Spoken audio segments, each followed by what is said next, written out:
నీ ఫోన్ మీద ఉన్న స్క్రీన్ గార్డ్ క్లీన్గా ఉంటుంది, కానీ నీ ఇంట్లో ఉన్న బైబిల్ మీద ఎందుకు అంత దుమ్ము పట్టింది?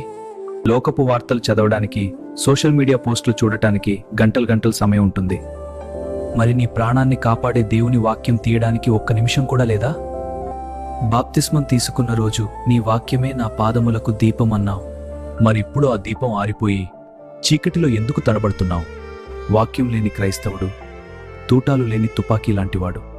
మరి ఇప్పుడు ఆ దీపం ఆరిపోయి చీకటిలో ఎందుకు తడబడుతున్నావు? శోధన వచ్చినప్పుడు దేవుడు నన్ను కాపాడలేదు అని ఏడుస్తావు, కానీ ఆయన నీతో మాట్లాడాలని ఇచ్చిన ఉత్తరాన్ని మాత్రం నువ్వు విప్పి చూడవు. నీ ఆత్మ ఆకలితో అలమటిస్తోంది, గమనిస్తున్నావా? కీర్తనలు 119 ఏం చెబుతుందంటే, నీ వాక్యము నా పాదములకు దీపమును, నా త్రోవకు వెలుగునై ఉన్నది. వెలుగులేని చోట నువ్వు నడవగలవా?